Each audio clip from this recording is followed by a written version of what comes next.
Hey everybody, it's me, Derek, the Chocolate Botanist. I am so excited to be here today at the Dirt on Gardening podcast.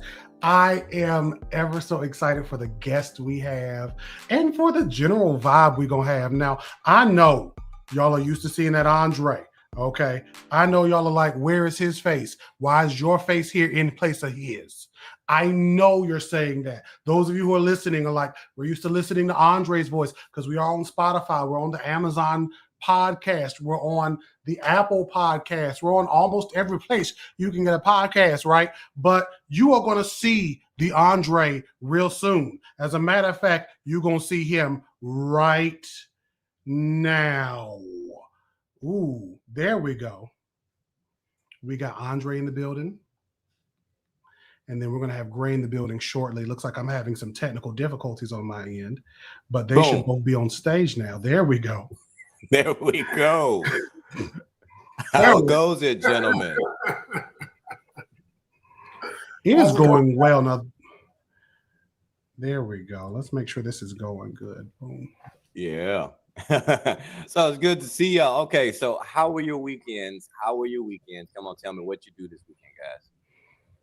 Well, I had my workshop this weekend, the workshop that I hold here every year.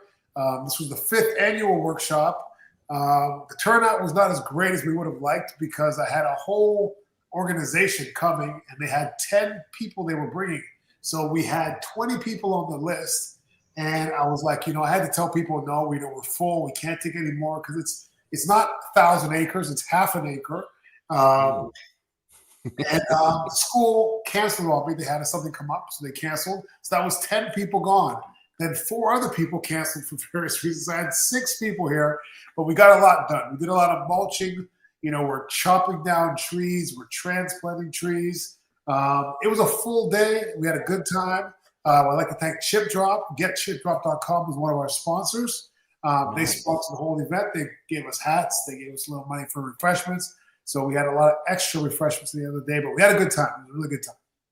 Nice. That's pretty good. I mean, even though, unfortunately not everybody making it still sounds like it was a good time. And yeah, big shout out to Chip Drop for sponsoring that event. That's pretty cool. Well, how was your weekend? Okay, my weekend was phenomenal because the debut of our brand new show called From Scratch in partnership with Home Depot and Epic Gardening just debuted on Friday. So that first episode is available on Home Depot's website. And, it was an amazing show. And I finally get to see the footage because, I filmed it back in October and it came out amazing. And so I'm just so happy that the show is launched. This Friday, episode 2, every Friday, episode 2, all 8 episodes will be coming out throughout the next 8 weeks or so. So make sure you check it out. Make sure you support your favorite urban gardener because I'm the most important one there. That was awesome, man. Congratulations. I know what it's like to film something and then 6 months later it comes out and you don't even remember the whole thing. You don't even know what it was about or whatever it is. That's right. Eric, how was your weekend? Hey, my weekend was great, but my internet is not. So I'm going to be dipping in and out of here. I went and did some stuff at the NC General Assembly's event. So I was invited to be able to speak to the female representatives of the General Assembly. I went to Plant Mania this weekend here in Raleigh. We came back, had a beautiful time there, showing my personality and everything. And overall, I had a phenomenal time. It's been a beautiful day. Nice, awesome. Dude. That is awesome. Andre, you mind if I actually do something?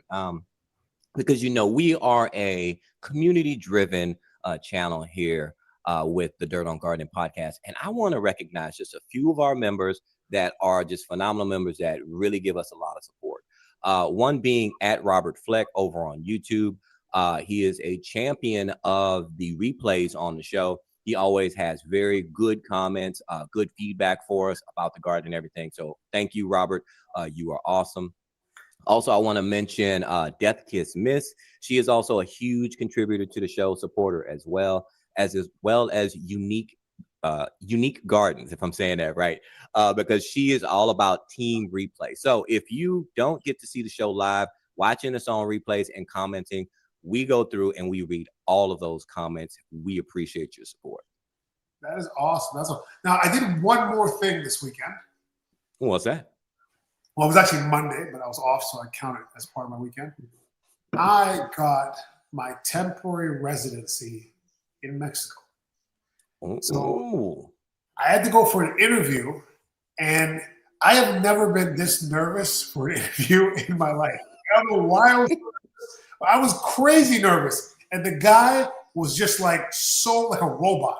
Like there was no hint as to whether he's going to approve this or not approve this or whatever, and he approved it. So I am heading to Mexico this weekend, and I got to make it official. I will be a temporary resident of Mexico. Nice. Well, congratulations. I'm glad you did good on your interview. So which was harder?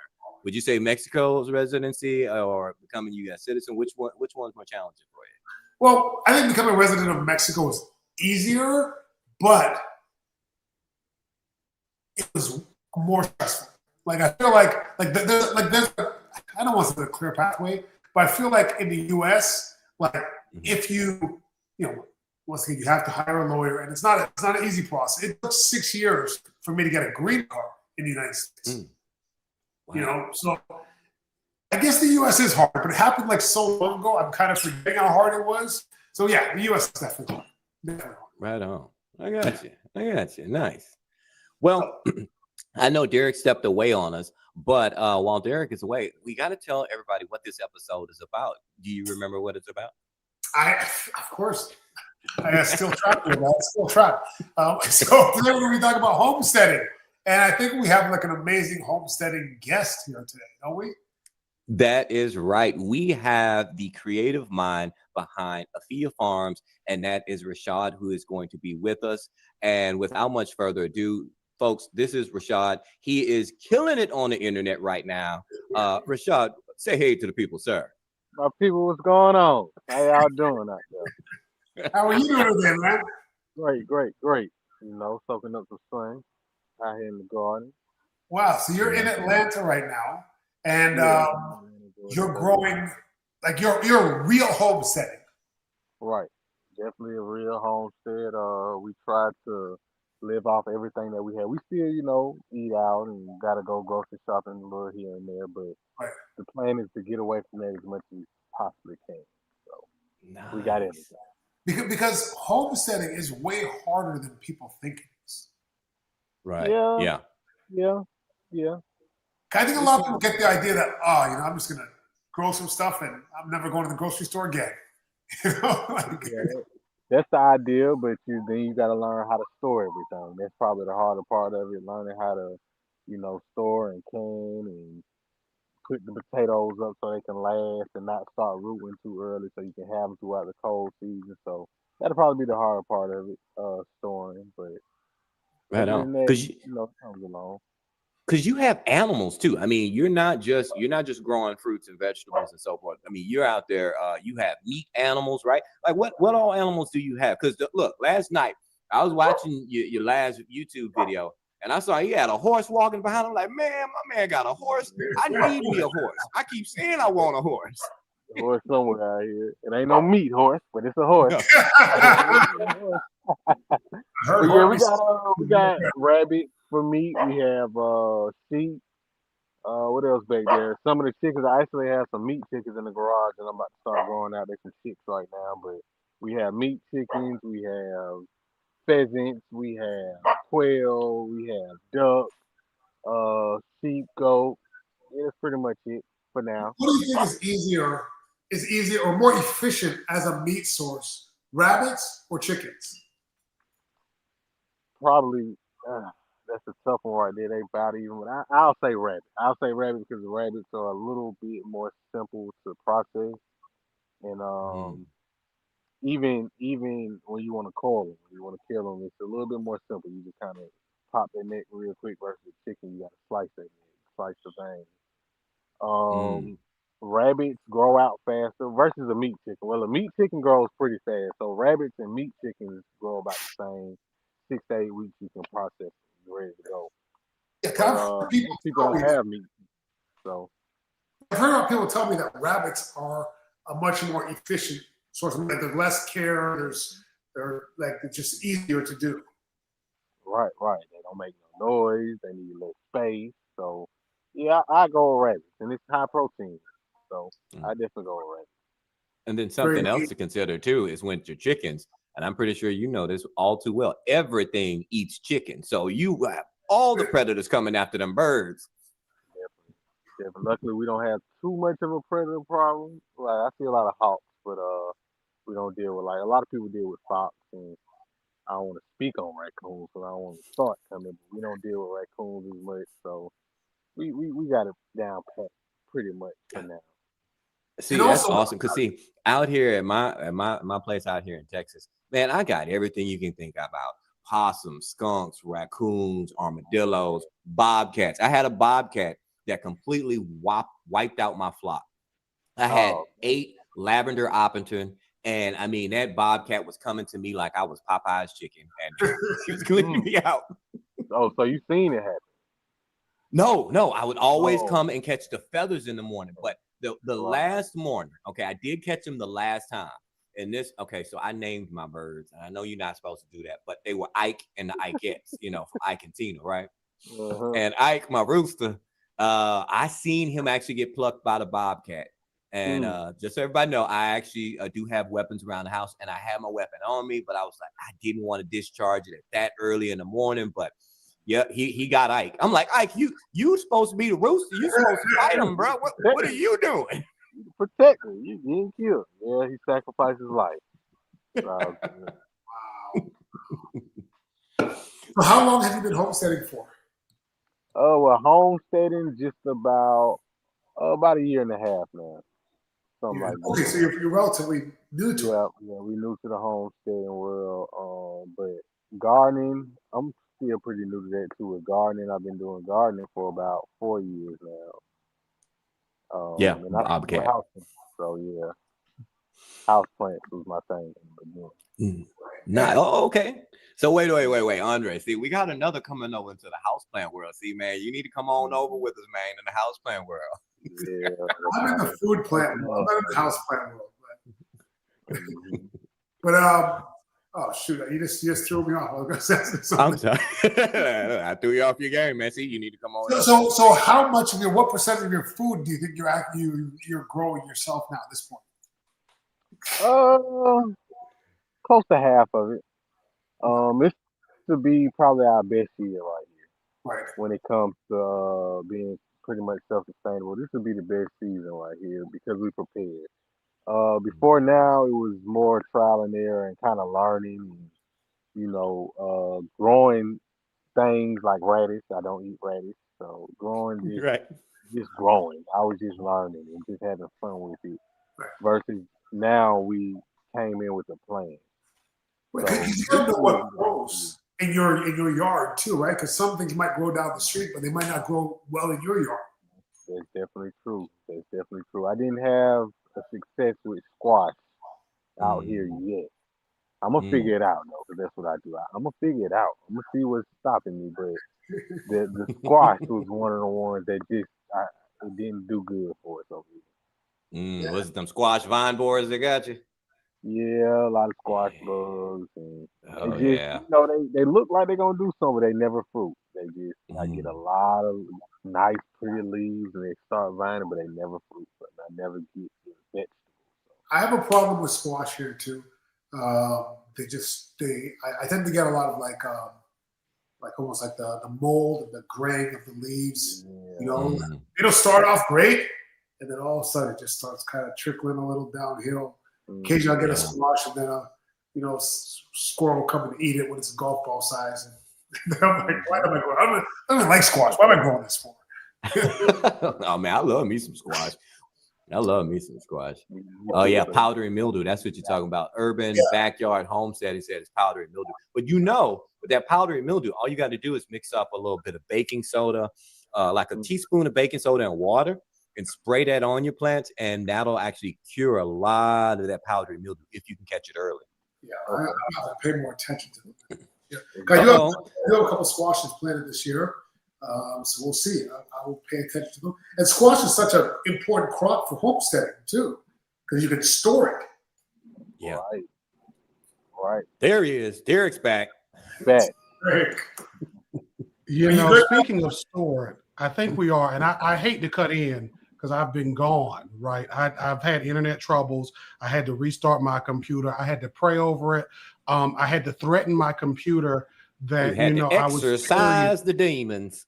I had to exercise the demons and threaten that I would bury it on one of the Oh, yeah, millions my of mind. acreages that Andre has. But I want to talk about this beautiful product here. I hated to cut in to talk about Retain. It cleans, it lubricates, it sanitizes, it stops rust, and it does all of this additional good stuff. When you are trying to get rid of your squash borers, right, and you're cutting them vines and you're trying to take care of your plants, you need this product. The ticker is right here now showing you where to get it at. It is at the retainspray.com or the Walmart or the Amazon.com. This beautiful spray we use, a phenomenal sponsor that you should be sure to check out today. Let's keep the conversation going. Right on. And now let you guys know in the chat over in YouTube, we have some fellow ATLians up in here. Supreme Shoe Diva. Supreme Shoe Diva has been a long time supporter. I appreciate you seeing you again. It's funny because for this episode, I almost put my Outcast shirt on. I don't want big boy Andre to come after me like, I ain't got no money. Don't sue me, man. But I ain't got no money. Georgia Tech hat. But yeah, so homesteading. Go ahead. No, I was just gonna say, so homesteading. So okay, there's a lot of people who want to get off into homesteading. I was talking to a guy out in Montana on TikTok, and he was telling me like, yeah, a lot of people want to come out here and homestead, but like the winters out here will literally kill you. So like he's like one of my neighbors, he was like, look, I'll save you this first season, but second season it's on you. So what would you say? You being kind of fairly new, but kind of learning the ropes on homestead, what is some of the things that people need to really think about if they're considering, going homestead? Great question. You want to think about you want to think about you want to plan it. That's first thing. You want to plan. You want to understand what do you want to kind of eliminate first, and be able to produce for yourself. That way you can focus on one or a couple things and not just be spread it out so thin. So that'll be the main thing. Kind of focus in on one or two things and learn that, and then as time go along, you'll start picking up everything else. So, for example, like I said, I started with houseplants. So houseplants, as soon as I started gardening, I was pretty good at it just because I was good at houseplants. I learned everything about my soil and growing and light, watering from a houseplant. So when we started gardening, it was easy for me to learn how to garden in containers and garden in small spaces like that. That's why I love preaching about that. Because I started in a super small space. And then after that, they just took me to chickens. And those were my first two things. So with me just starting slow like that, I was able to learn a lot more and then give myself time to research later on. So I think that's smart. I think I think it's the kind of thing that you kind of got to take steps into. I think a lot of people just think I'm going to move in the middle of the woods and I'm going to live off the land and grow my own food. And, I think that if you're homesteading, you need to start somewhere near a grocery store. Like, you're going to have gaps. You're going to make everything you need. Right, that's right. Like we're a couple years in, but we still got to take that trip to the grocery store sometime. You might need some salt and some seasoning for your food. Well, I'll tell you what. I used to try to sort of homestead for like 1 week at a time. Every year I do 1 week homestead where I only ate things that I grew, caught, or killed myself for 1 week. And it wasn't hard because I got a decent amount of things. But it's not something that it would be hard for me to do it year round. But the only exceptions I made was salt, oil, and vinegar. Right. Those were the three things that I couldn't readily make. You got to go buy it. Yeah, but it wasn't that hard. It wasn't that hard to do on a short-term basis. But the thing is, when you're in the off season of your crops, what are you eating then, right? Like, how well can you store your food, and how long do you want to eat jars of 6-month-old carrots for, right? Right. Like Well, that's the it's fun part. It's so much you can still grow. That's what a lot of people don't understand too. Now you can grow a lot of cold crops and lettuce and collard greens and you can still get all of that in the off season. You just won't get as much tomatoes, but In Atlanta, you sometimes. can, right? Oh yeah. I forget. I forget. I'm sorry. yeah, and But yeah, Andre even don't when eat you that grow a stuff. lot of tomatoes you can store very well now. So tomato paste, Un- tomato sauce, barbecue sauce. yeah.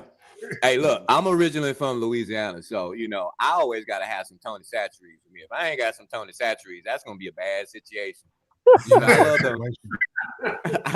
Look, I love them survival shows, and me and my wife always talk about like, yeah, I would love to go on them survival shows. I was like, but one of my 10 things that I would bring with me would be a bottle of Tony Chachere's. Look, Tony Chachere's is not a sponsor. Tony Chachere's is like a caricature of New Orleans. Like, I felt like that was like what people outside of New Orleans bought to pretend like they're from New Orleans. I didn't think people from New Orleans actually used it. Actually, All right. love it. Yeah. Hold on, because see now, friend, I'm gonna have to talk to you. I am not from New Orleans. I am from Baton Rouge. Okay, I got people out in New Orleans. No, because that's what everybody do. They want to engulf us and put us all in one bucket. I am from Baton Rouge, Louisiana. I'm from the BR. Get it right. Yeah. I'm so different than the people in New Orleans. I'm from Baton Rouge. Yeah, I have a completely different accent and everything. So, all right, Gwen Turner asked, she said, what is the most low maintenance crop you grow? Now, I know for me, it's going to be my strawberries. Again, I am the self-proclaimed strawberry king of Texas. That's in my own head. But for you guys, what is your low maintenance crop that you guys like to grow? I love to grow mint. I'm going to be real quiet this episode because I'm having tech issues. Okay. But I love to grow mint. You're right there. Mint. All right, we got mint. All right, who else? Who's next? Rashad, Andre, take it. What's your most low maintenance, Rashad? All right, Rashad. I'm gonna say I'm in Georgia, so it may be different, but I'm gonna say cucumbers. Yeah, Cucumbers. okay, cucumber. They just grow. Another thing Andre doesn't eat. No, I know that. But cucumbers in Florida, cucumbers are like a miracle. Like, man, it's like my mom in Canada, like she doesn't even garden, but she'll like throw some seeds on the ground in the spring, and then in the fall she'll just harvest like 1,000 cucumbers. And like down here, like getting a cucumber to grow to maturity and not have a friggin' hole in it is like a marvel. Like I'm glad it's cucumbers because I don't really care about them anyways. But I would say my trees, like mangoes, avocados, they're low maintenance. Those are the things that are easiest. See, that's that growing zone flex right there. Like, yeah, I'm out here in Florida, 10B. I'm growing mangoes. None of us can grow mangoes. Hey, right now I can't grow mangoes. I'm getting 0 mangoes this year. That's pretty rough. Now, yes, indeed. Where you are right now, Rashad, you're outside your garden and it's about evening. I hope you have some Sonia's bug spray because this stuff is amazing stuff. It's all natural and it will definitely keep the bugs off you. It's made with lemongrass and a bunch of organic things. It even says organic right on it. You get it at soniasbugspray.com. The stuff feels like lotion. I hate calling it bug spray because it feels more like a lotion or something you'd spray on your body just to make your skin feel nice. And it's all natural. What's this? Oh, it's also an afterbite. It's also an afterbite. You get it at soniasbugspray.com. You can also get it on the TikTok shop. I swear by this stuff. I have it here. I have it in Mexico. I have it in the car. Everywhere I go, I have this. I need it. The bugs are definitely coming out. I figured they'd be coming out right about now. I'm like, you're a brave man. Just sit this out there. So I got to ask you, Rashad, what is your horse's name? Do your horse have a name? Well, we have 2. Right now, the horse, he's behind me back there. But right now, I got True with me back there. But he don't stay on the property. And we also have Willow. True's a saddlebred and Willow's a quarter horse. And they just stay probably about 15 minutes away from me on a pasture, just open pasture. 65 acres. versus out here, we just got two with us because we actually I do petting zoo parties as well. That's one of the way we bring in income for the homestead. And yeah, we had a petting zoo, and then I'm also a videographer and photographer. So after the petting zoo, I had to go directly, come home, drop him off, and then I had to head to an event to film, and I wasn't able to take him back to the pasture. And then the next day, or the last couple of days, it's been stormy, and my Mm, soil back here is so wet, I can't get my trailer to take him back. So he just here with me for the next couple of days. But yeah, that's true back there. Y'all can't see true. him. But How much land are you? How Not much land are you on? right here, we're on an acre and a half. Acre and a half. okay. Mm. Mm-hmm. Andre, how much It's land are all you clear on? land, not too I'm many on 1 trees. acre. In 1 acre. 1,000? He's on 1,000 acres. It's People amazing. don't realize You how big know, that is. he has so Exactly. much acres. It's crazy. I'm on an acre. My food forest is a half acre. You know, and people think that it's like acres and acres, but a half acre is a lot of land to grow on. That's a lot of land. Especially when you're Yeah. growing on our land. That's a lot. Yeah, like when I hear people they got, you know, they're gonna buy a 10-acre lot. Like I'm like, if you're not commercial farming, you're not gonna use 10 acres. Yeah. You're not gonna be able to maintain it. Yeah, exactly. You need staff if you got 10 acres. That part, you know, see, that's the thing, you know, that's the ambitions we have when we romanticize about home and homesteading, right? It's like, yeah, I want 10 acres, or I want 40 acres. Like, man, that's a lot to up you. Even just cutting the grass. And you're thinking, oh, well, no, I'll just, you know, I only grow on like this 1 acre.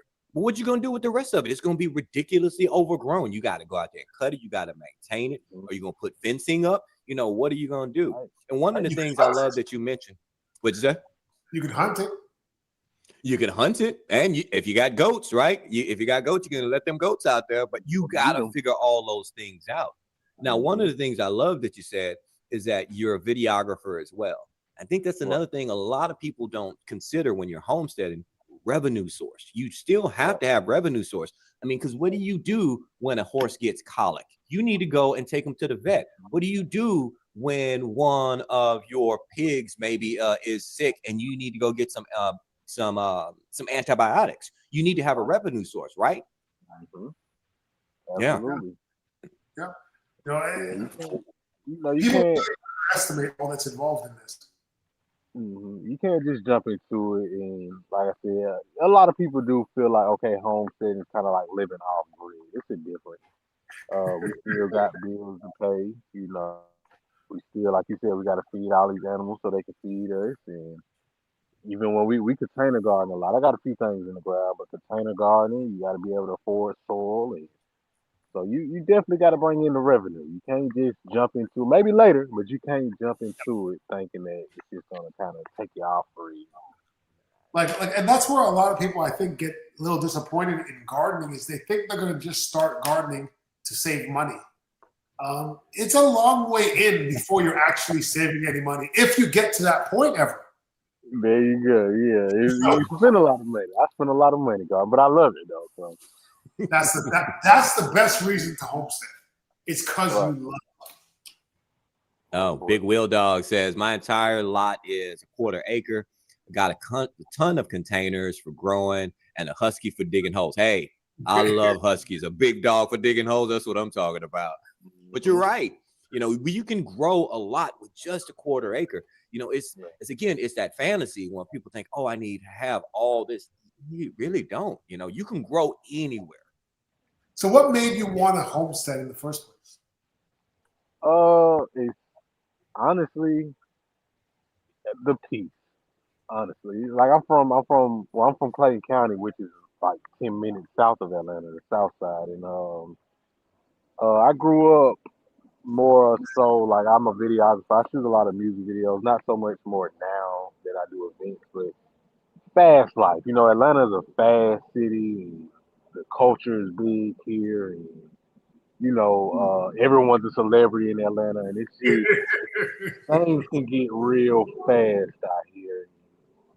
For me, like my mama passed when I was 17 years old, so for me, that's been my lifestyle. Like since I was 17, I'm trying to move with everything, move with the crowd, and keep up with things. And when I started keeping house plants, I love telling people that like house plants. It kind of really changed my life with house plants because I don't know what plants to do, but it's like they give off something that just give you a sense of peace, man. It's therapeutic. Seriously, it's therapeutic. And I just had my house, and I stayed in Lakewood. If you're familiar with the Atlanta area, I stayed in Lakewood and had me a small space, and I had a house, and I just wanted a lot of plants. I had a 2 bedroom, 700 square feet house that I was renting, and I wanted plants everywhere. I was depressed, and I wanted plants. And from those plants, learning how to grow, and I was propagating plants. I was going to like doing the same thing you all do, going to plant conventions. I still do. I love them. And going to these plant conventions, propagating and selling plants, and that made me feel like, you know what, I can grow me some food. I can do that.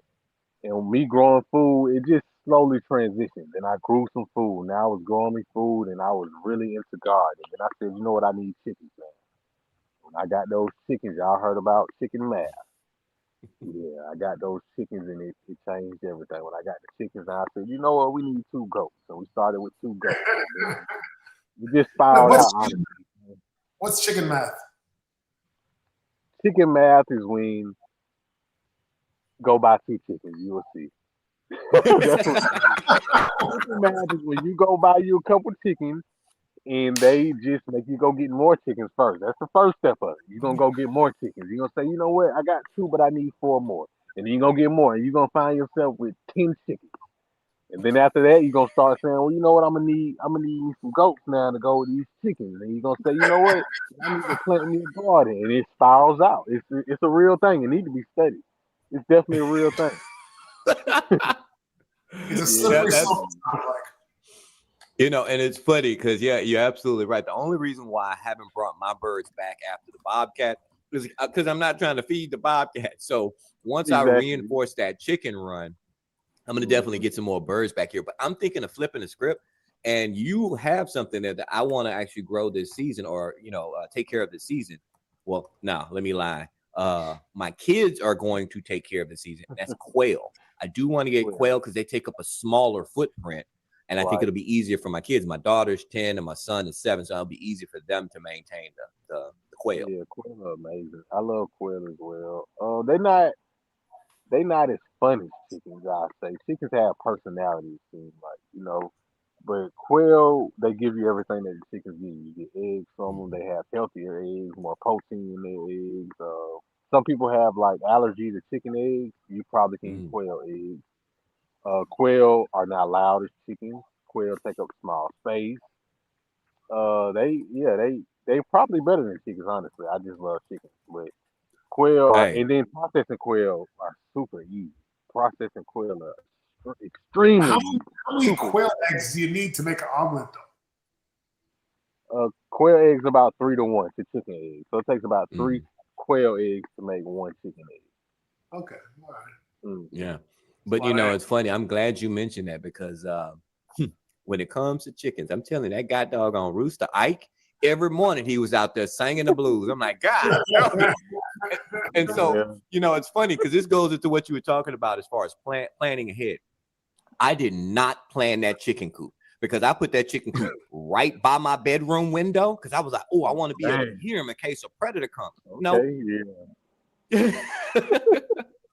You found another thing. That was a bad move. That was a bad move. But another thing is, I like the planning that went into your chicken coop because if I'm not mistaken, you're right by your chicken coop, right? Yeah, I got 3 coops, but yeah, it's behind me. See, I love the way you designed your coop. And guys, if you have not seen on YouTube, it's at Afya Farms. Go check out his chicken coop because it's simple design. It's tall enough for him to walk into, and it's easy access. See, I built mine thinking of the chickens. I'm like, oh, I don't want to make it too tall. Well, you still got to walk inside that mug and clean it out and harvest eggs. So I'm bending over, all crouched over and everything. You had the right plan, man. So I'm gonna steal that idea when I do bring birds back. I'll send you everything I'm about to do. It's super simple. Some cattle panel and some wood and a tarp. That's it. And your hardware cloth. But that's it. Yep. So what do you do with goats? Do you get goat milk or do you actually use the goats for meat? The goats we have, we use for milk mainly. I processed the goat before I even processed anything else. That was my first animal I ever processed on my own was a goat. Because my dog had got to it and just hurt his leg, so I had to. And that's when I was like, you know what, I can do this. But yeah, the goats that we have are Nigerian dwarf goats, so we strictly for milk production. They Okay. give you a lot of Nice. milk for a small goat. Okay. Do you hunt or fish at all? I fish a little bit. I can't claim it because I struggle, but I really wanna. I really want to be better at it. Hunting is something else that I really want to do. I've never hunted before though, but I really want to get into hunting. I really want. I'm gonna get into hunting very soon. Okay. Maybe I'll give you a shout out next time we head up to Georgia for a hunt, for a deer hunt. There's a outfit we go with. And they can supply you with a rifle and they can put you in a spot where you can get a shot at a deer and take a deer home. Man, I'm with it. Let me know. Look, it's funny because Andre mentioned about the fishing. You know that. See, you don't know, Andre, that was a flex because this may be going out into the ocean, pulling out 300-pound fish and everything like it's his day job. Like, you got to go back and watch because Andre be pulling out the hugest red snapper and tunas that I've never seen. Like, God, dog, Andre. You saw that on your YouTube? Yeah, it's on my YouTube. It's on my YouTube, my Instagram, whatever. But I mixed in a lot of fishing videos with my gardening, but it's like maybe like 20 to 1. You know, so whenever I do a trip, I'm going to Mexico next weekend, and I got a couple fishing trips lined up down there. So I'm going to film. I got my glasses with the cameras on them. I'm going to make some videos and post them about that. So some fishing content too.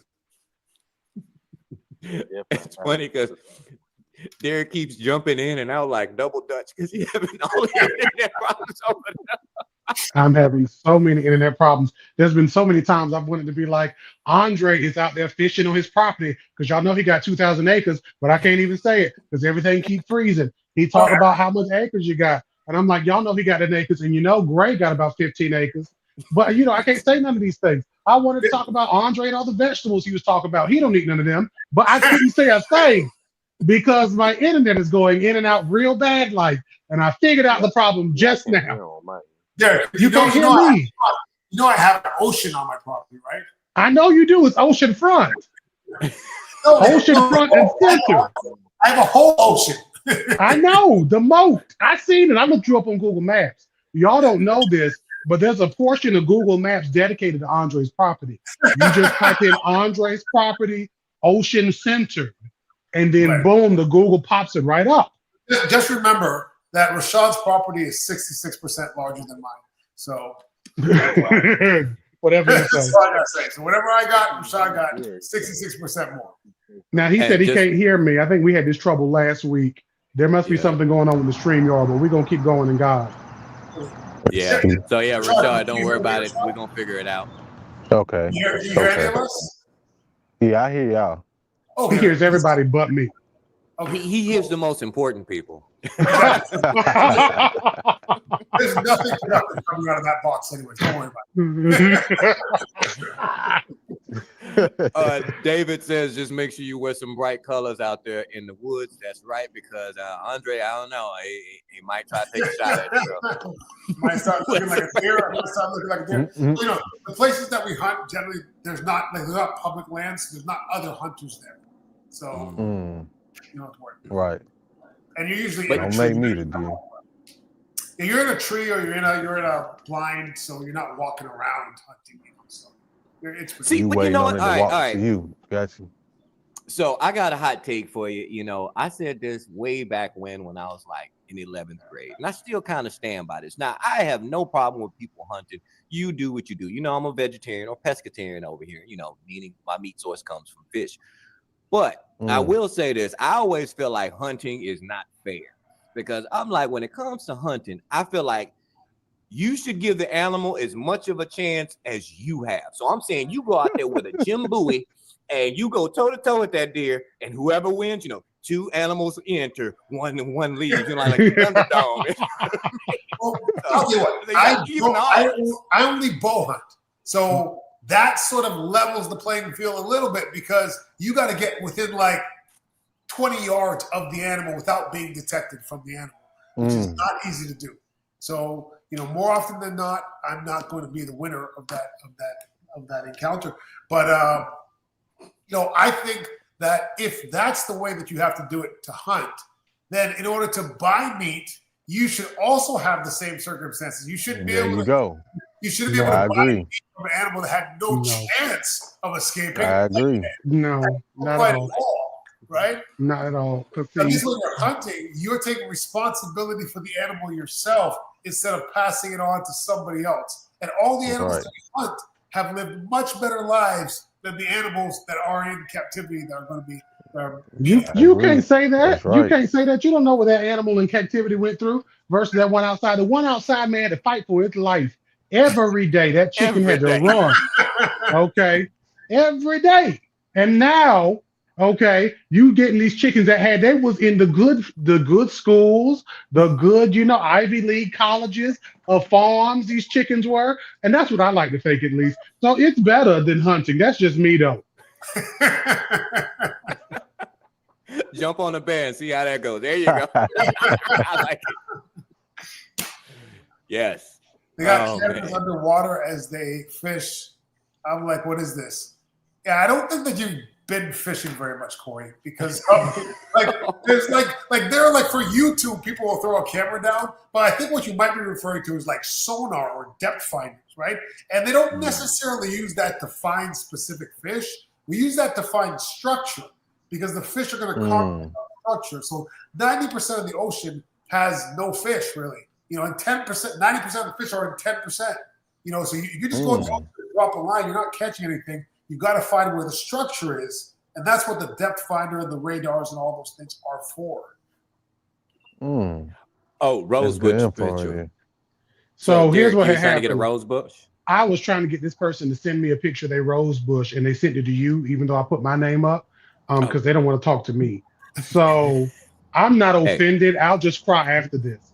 But I'm used to people not wanting me. My daddy didn't either. But when it comes to this rose bush, they just had a problem with it. And between one of us, you'd be able to help them. It's just like one of the canes is growing and they're trying to see when to prune it.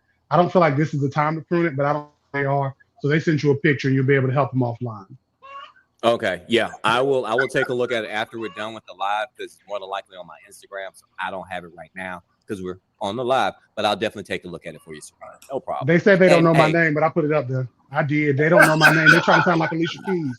I said the chocolate boxes. They say, my name. Okay, they trying to eat fish with hot chocolate. That's what that man was eating on that Alicia Keys song. He had a fish sandwich with hot chocolate. Who do that? I don't know. But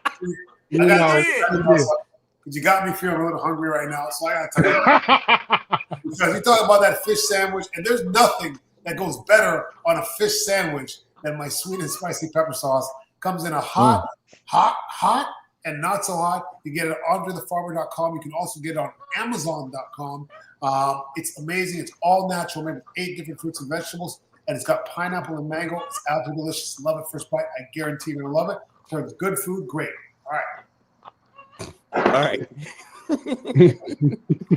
That was so quick. That was so quick. I always like to put a whole lot of time on my own stuff, let's get back to our awesome guests and all the things that he's cool. So what's your favorite, what's your biggest success of anything that you've grown? The thing you're most proud of and most happiest with when you got it? That's a good question. Plants, it'll probably be my house plants, honestly. But if you're saying like the garden, food. The house plant. Yeah. No, food item. Yeah, food. Maybe the asparagus. Asparagus because it could take a long time for people that don't know. Like asparagus could take 2 years to just build its root system up before it be able to produce asparagus for you. So I think that'll probably be the thing I really enjoy seeing pop out because you had to be patient to wait for that to come. And now that we get it, it's spreading and it's coming. So I definitely will go with asparagus with that one. Nice, I've had people tell me that you have to wait for the 3rd year before you harvest asparagus. Yep, because the first 2 years, that's what it's just building its root system up. Yeah. So, but then after those 3 years, it'll produce for the next 20 though. Oh yeah, it's going. Yeah, it's popping out now. And then at like some of it produces, you'll see asparagus shooting up out the ground. And then some of them we'll just leave and let it go ahead and turn into the fern, and the fern can drop more seeds, and that's how you just keep asparagus just coming. The fern also helps it to soak in, get the nutrients from the sun as well. So that's when the asparagus that come behind it grows, and you got nice, big, healthy. So Yeah, I'm proud of that I asparagus. feel like Florida's not great for asparagus. I feel like we're a little too warm for the asparagus because my asparagus, I've had asparagus that's 4 years old. I have some 3-year-old, and I have some that I just planted last year that's coming up. But it always comes up sparse. Like it comes up and it comes up sparse. It's like, like I can eat like 2 asparagus today. Like and then through. So wait a minute, you eat asparagus? We gotta have a running list of what you eat. So There's you eat asparagus? There's a lot of vegetables that I eat. I don't know why you guys got off on this thing, like because I don't like cucumbers because cucumbers are gross. Cucumbers are one of 50 things you don't eat. You've named 1,000 things. You've Right, named 1,000 things. I don't eat all the gross things. You're like, I don't like none of these. These are gross and yucky. I don't eat raisins. I don't eat cucumbers. You don't eat raisins, cucumbers, watermelon, catfish, grits, anything that brings us joy. You don't like any of it. Hold on. I'll eat a watermelon. I'm not crazy about watermelon. I think melons in general are a bit of a lie. They're never as good as they promise to be. But you're right about that. Enough of that. Rashad, I got a question. For you. Can you hear me, Rashad, now? Rashad, can you hear Derek at all? He can't hear me still? Tell me the question. I'll ask you. This is great. So what would I want him to just tell us like some general tips of people who want to go into homesteading, just general homesteading tips. General tips for people that want to go into homesteading. So homesteading, it depends what you want to do. It's like segments or chapters in homesteading. So you may not want to have a bunch of animals, like we have. You may just want to start off with sourdough bread and baking your bread, and that's a form of homesteading. You may want to. Tomatoes are great for homesteading if you want to grow homesteading because they can make so many different things. You can can tomatoes, and you have spaghetti, you have pizza, you have tomato paste, you have barbecue sauce. So know what you want to do. That'll probably be the tip. Like, know what you want to get in it for. You kind of have to make that decision on your own. Kind of understand what is it that you want to cut out, or what it is that you want to make more of yourself. Soap making can be a form of homesteading. You can get you some lye and you can make your own soap, and that way you just cut out having to buy soap from the store, and you don't know what's in the soap in the store, but you know what's in the soap that you're making for yourself. So it's kind of where you want to start at with it. And a misconception of it is having a lot of space to be a homesteader. That's not true. But the number one question I hate that I get so much is, how do I buy land and how do I get the land? Man, I'm not a realtor. I hate that question. First, to answer the question, you need money, you need credit, or you need like you need something. You can't get it with nothing. Yeah.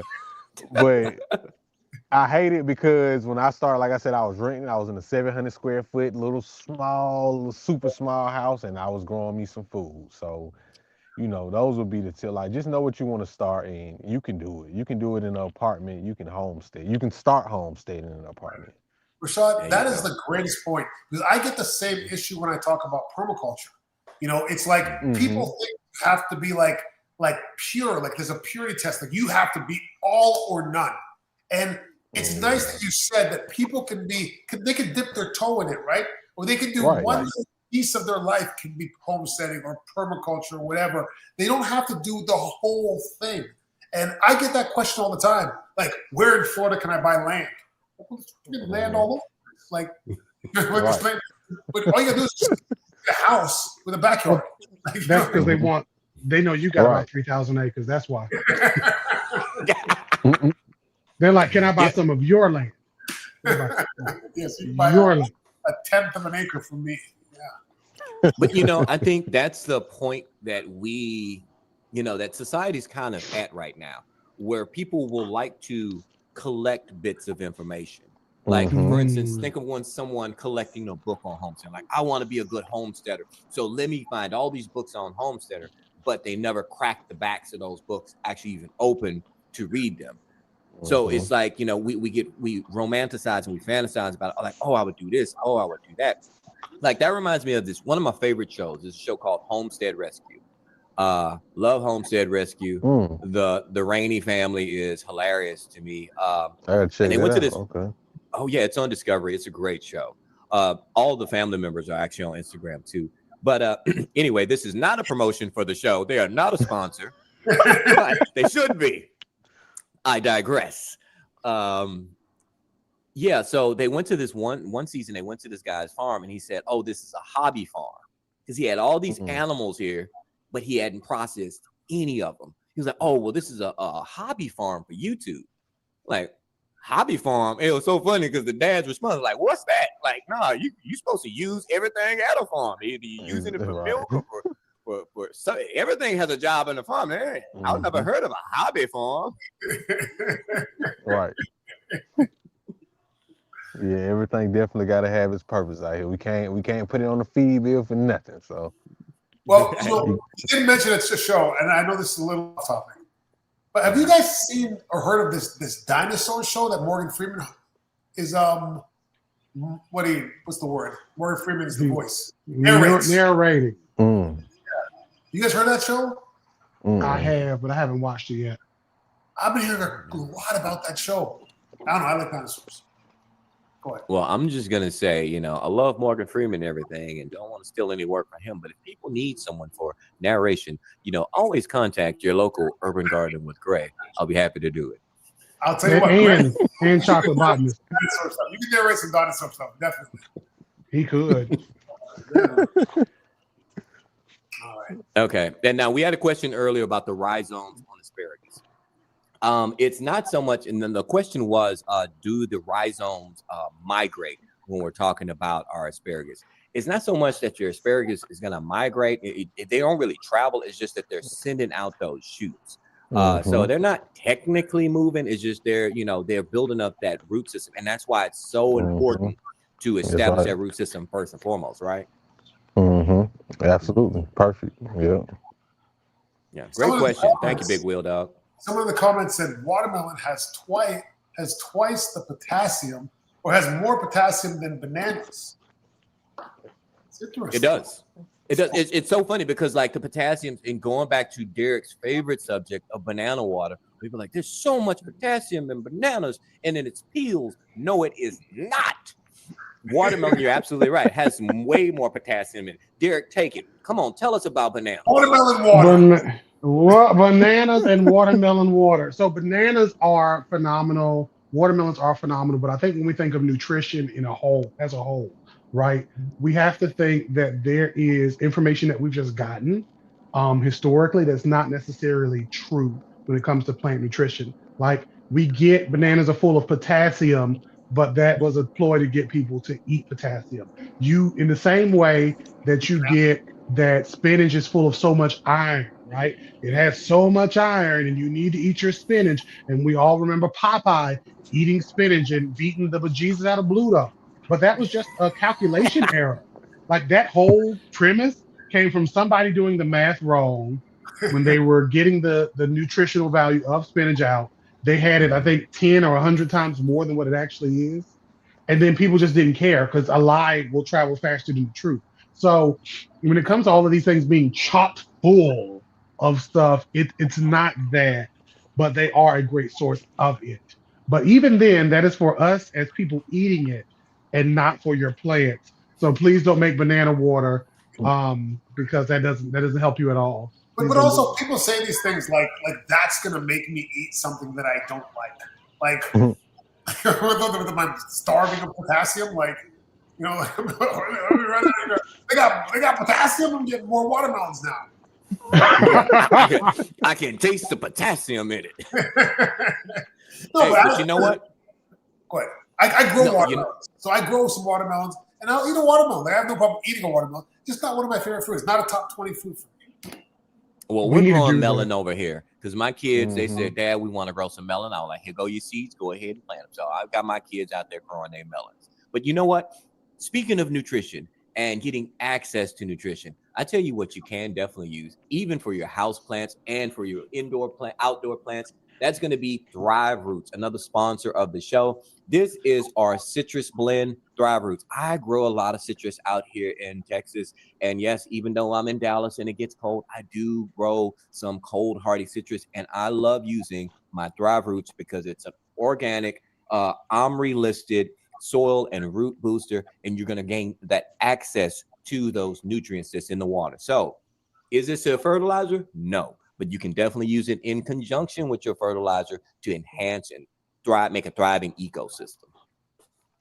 Great stuff. I use that stuff all the time. I love it. And you can't OD it. Like it's just, you just use it. Yeah. No OD. Take it straight to the head. It's fine. I gave my Page Mandarin orange a hit of it yesterday. And they look like they love it because I got a bunch of little Page Mandarin oranges coming in. I'm waiting for this tangerine. Oh, you know what? All right. So you guys remember when I was telling you about my Timu fruit trees, right? Yes. Timu avocado. The Timu avocado. Dude, I still don't know. And at Robert Fleck, he was like, yeah, it's probably an orange because of the thorns. Like, I don't know. It could be a rose bush for all I know. I don't know what the heck Timu sent me. Timu sent you a new and improved fruit, something that Andre would like. Hey, I got a question, Rashad. How did your garden fare with the freeze when we had the freeze that came through? Say it again. How did your garden do when we had the freeze that came through? Horrible. I didn't have much out here though because I was more, like I said, we came in with the plan for this season. So for the winter time, I did a lot of overwintering and fixing the soil and amending the soil, making sure our soil. So I didn't lose too much, but I did have some spinach and some lettuce and some collards, and none of it lasted. How cold did it get there? It got below, I think it was below 15 degrees. It got cold a few nights. I want to say more than that. I think it was it below must be 10 cold degrees. We were 22 degrees in Orlando. Yeah, we got colder than that. Yeah, see. We got colder than that. Yeah, it was bad though. That ain't, we ain't used to that down south, so it was bad. But I wasn't too much worried about it because I'm like, I know what I was out here doing in the garden. I knew I had to get this soil right for this season, so I ain't lose too much. Okay, that's good. That's good. Mm-hmm. I see people grow bananas in Atlanta, but I know they will never get bananas, but they grow plants. They come back every year, even though they kind of freeze out. Those big banana leaf trees. I don't do the bananas because I just don't have hope. It's a waste of time. I don't think they'll do too good. Yeah, so I let them have it. They sell a lot of bananas here. I don't know why. Yeah, it's an ornamental there. Like it's never going to produce right. Exactly. Hey, so I'm in the same zone. I'm still keep trying for them bananas because I'm gonna beat you one day, Andre. I'm gonna have some bananas and I'm gonna be holding up my 80-pound rack. Be like, look at my bananas over here. Why? I'm gonna get me some bananas. I'm determined. Yeah, we don't get. And I'm gonna beat you like too and have try a to bigger grow rack. pineapples here too. I see people have some little small ones, but I'm not trying no pineapples here. Yeah, pineapples are easy to grow in a pot. So that's something you could take in and make it a house plant. Right. It's actually not a bad looking plant. It just don't produce big in the house. Maybe not. I'll tell you what, it'll be the best pineapple you ever had in your life. Yeah. I got all right, so 30 pineapples all flowering right now. Florida flakes. I have a question for you because Andre said, he only wanted to hear about your food. And so me and Derek, we here for your ornamental, for your houseplants too. Like, so what's your favorite houseplant, dude? My stairs. I love my stairs. My favorite one would be the elbow. Just because I wanted it for a long time and I finally got it. And then when I got it and I was propagating it and selling it and chopping off from the mother plant and making good money from it. So I love my elbow. Nice. That's what's up. We are out of time. And I love philodendrons too. I love houseplants, man. See, y'all, that's a rabbit hole right there. I talk about houseplants. So y'all gonna have to bring me back and we just gonna talk about houseplants. We need a houseplants episode. Yeah, we man, do need to have a houseplants, episode. man. Philodendrons, those are some of my favorites. So I love them, man. All types. I'm not a big right. succulent fan, but I'm not a big fan. I love leaves, you know. So Yeah. yeah. So with All right, that being said, guys, we are bringing Rashad back on so we can have a Absolutely. houseplant episode for sure. Oh Andre, take it yeah. away. Rashad, thank you so much for being here. We really appreciate you. Good luck with all your future endeavors. I'm really excited about what you're doing, man. It's awesome. I'm going to follow you. How can people follow you? Make everybody follow you. How do they follow you?